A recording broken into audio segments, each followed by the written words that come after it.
Okay, so first of all, can you talk about how you got into this scene, your story, and like how did all of this come about? So I started learning to edit, yeah, when I was probably I was probably at 12, Yeah. and I wanted to make COD videos. This is like a common story in it. Mhm. But I started making COD videos when I was 12, and I needed to learn to edit to like make my own COD videos. So Yeah. I downloaded Movie Maker, and Mhm. it was awful. Movie So maker. I figured out how to get Sony Vegas. Oh man, Movie Maker's. Yeah. I've seen it since. It's hideous. I don't know how anyone could ever. But Yeah. um, I feel so you. I downloaded Mhm. Sony Vegas at the age of 12 to edit COD videos, Mhm. and after that, I edited COD videos until I was about 16, 17, and never really went anywhere. I had like 3,000, 4,000 subs, Yeah. So you're making content on YouTube. and off the back of that, I kind of ended up getting jobs. Yeah, I was a content creator originally, but it wasn't like I wasn't. As I said, I So had like 1,000 subs. I wasn't like like what killing made it. you decide to go from making your own content to editing for other people? When I left college, so I went to college, which in the UK is 16 to 18. I Mhm. studied film, and when I left college, the first thing I looked for was jobs in YouTube because I was like, I knew that I applied to the BBC is like the biggest broadcasting place in the Mhm. UK. I had a job interview there, and they were like, I don't know, it didn't feel right. Like it didn't feel like that was what I wanted to go into. Yeah. Too corporate. Mhm. So I applied for YouTube jobs, All right. and after a few years, I sort of started doing. I was editing golf videos Yeah. originally. So you're more in the UK scene, right? Of YouTube. Yeah. Have you really worked with any US creators? What do you think Trying a to major think. difference I've worked between with a the few users, UK mate. scene and the US scene is in this space? That's an intro. The UK scene, Hmm. they stick together. That's the difference. Like I see, I don't know if you know Chip Fat that recently joined Phase. Yeah. I spoke to him and he's like, no one's spoken to him in a few weeks since he joined. No one speaks to him. As in the UK, when you work with someone, it's like there's a togetherness. They sort of have this thing where, and they all talk. So it's really easy to get different jobs. It's like, Yeah. but in America, there's a lot of Egos, I you don't wanna know. say? It just feels like people don't stick together. Yeah. Yeah, exactly. Yeah. They're like trying to jump each other. There's nothing. Yeah. All right, Yeah. I see what you kind of mean. All right, so I saw on your Twitter you're always talking about how you were proud to quit your job and like pursue a career in this community. Do you think editing and motion design in our current community and YouTube space is sustainable for people who really want to quit their jobs and like get into that?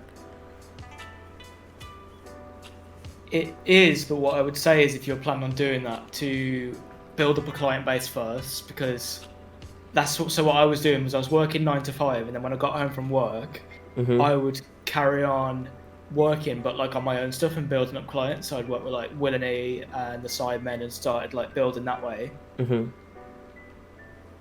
And then as soon as I started making more money outside of my job, Mhm. I was like, right, now's the time to go because. But if you were to just take the leap and go from working a job to working for yourself straight Yeah. away, it's too risky to do, I'd say, because it's not. Yeah, like my income will fluctuate quite a lot. I'll go from like a couple of grand in 1 month to like 12, 13 grand another, and Yeah. then like back down to like two the next. So it doesn't really like. Mhm. There's no consistency. All right. Yeah. Yeah. That sounds right.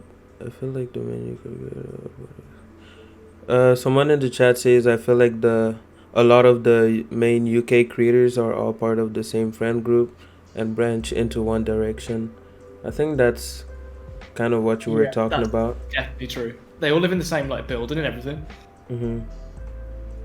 All right. So what you said is kind of like dip your feet in the pool before jumping in it.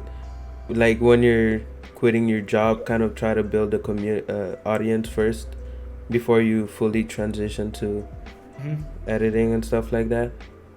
Yeah, that sounds interesting. So you started Pixel Packs. Congratulations on that. And you recently posted you made your Thank you very thousandth much. order, which is really dope.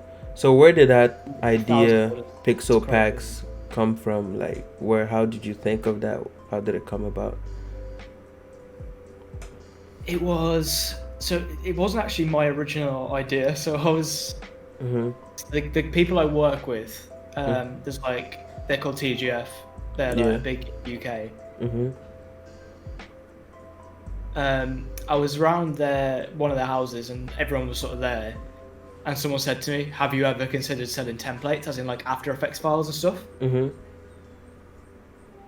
And I thought about it. I was like, that could work, but I don't want to sell the actual project files because people will pass them on and stuff. Yeah. So that developed into probably over about 3 or 4 months into what Pixel Packs is now. All right. Do you see And, where do you see Pixel Packs in like five years, for example? Like what would it evolve into?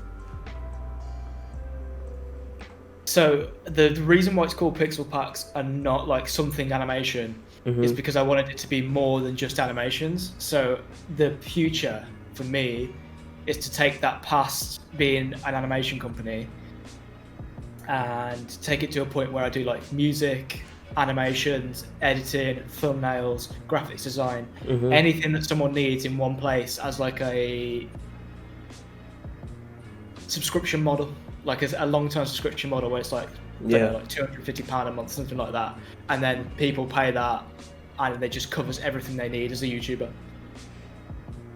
All right. So for people who don't know what Pixel Packs is, it's basically an online website that you could go to and download graphical resources such as lower thirds to really amp up your graphics and stuff like that. So yeah, I can let me put a link in the chat for you guys who want to check it out. What is it? Pixelpacks.com, right? Yeah. Pixelpacks.net. I don't know why I said yeah. That wasn't the. .net. Pixelpacks.net. Yeah, I'll type in the chat. Yeah, I think that's.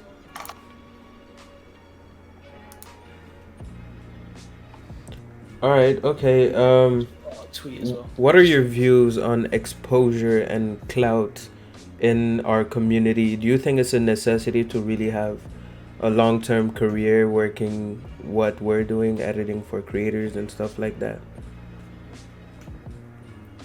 I think it is, but at the same time, I feel like the best approach is to treat people as just humans. Because when you start treating it as like what you can get out of them, Mhm. people see through that so easily, and it's easy to fall into that when you first get into this sort of field, because obviously you've never had that much attention on social media, and then all of a sudden you start getting like 100 likes, 200 likes, 300 likes on tweets and stuff. It's easy to get distracted by that. I mean, your tweets do well as well. Like, when it's hard to then separate yourself from that without getting too caught up in it, because I think if you do get too caught up in it, then you kind of start losing people. Yeah, I see what you mean. So kind of like try to build an audience and not just do it for like the exposure and the clout. Yeah. See, what I see a lot of now is people do the people that put KSI in their thumbnails, for example, and their titles. They've been doing that for years and years and years and years, and it gets to a point where they struggle to get the views they should be getting because he's not in the title. So people are only on his channel Yeah. to see like KSI. That makes sense. But Yeah. if he's not there, they don't care. So then that side of it, if you use someone too much, you kind of lose your own fan base. You lose your own audience, your own pull. Like that's not. Yeah. All right, that's a pretty good point. So for you yourself, personal career. You've achieved a lot of stuff and you're working with the biggest creators in the UK scene. Where do you see yourself like going into on the long term? Are you going to be doing editing and motion design forever? Will you branch out to anything else? I think I'm moving towards being a creator a bit more myself, like a content creator. Mm-hmm. Because looking at it, like the abilities that I've gained from editing for other people, it doesn't matter how strong my personality is. With the ability I have to edit videos, I can still become something big. That makes sense. So like now I'm at a position where I know I can, through editing, I can have millions of subs. Yeah. Okay. So yeah, we'll wrap this up with one last question. If you had one tip, like one tip to give to somebody who wants to get in this industry, whether that's graphic design, motion design, or editing, or even content creating, what would that be? What have you learned along these years?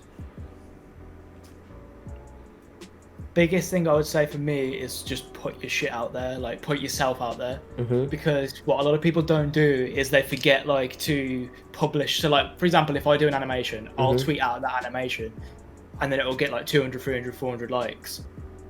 And then from that, I'll get maybe one more job or two more jobs or three more jobs. Yeah. As in what a lot of people do is they'll do a job and then not like say anything about it. So I get a lot of messages from people and they'll be like, oh, check out my work. Oh, I'm trying to become a creator, or I'm trying to become this. But I go on their Twitter and they've got 20 followers and they've never posted anything. Yeah. And I'm like, so it's like if you were to put your work out there, you're gonna grow. All right. So basically, just share your process and everything that you work on, and Share everything. yeah, share everything. Yeah, that's a very strong point. I agree with that. Just put it out there. All right. So yeah, it was good having you, James. Thank you for hopping on, talking a little bit about yourself and your business. Thank you very much. Hopefully, that delay is yeah. been Hopefully, tough. we'll have you on in the future. Yeah, it's a good idea because I feel like nowadays you really need to share what you need to share what you're like, what you've learned, what you're doing, like teach and share how to do it, and not just be secretive and just hide it all by your like for yourself. I was watching this podcast, The Future. I don't know if you guys watch that, but if the competitors are like hoarding all of their secrets and not really sharing the process, the thought process behind everything, like why don't you go out of your way and just share everything? That would be like your strong point, to share the process. And that's why I'm going to be doing more tutorials and stuff like that too. I actually have a few tutorials that I'll be posting soon. So yeah, podcasts, they may be short, they may be longer. This one was about 25 minutes. And yeah, I hope you guys enjoyed. This was it. If you guys want to watch it again, if you came late, it will be saved on my Twitch. I will upload it on my YouTube channel later. This was about it, y'all. Thank you guys for stopping by.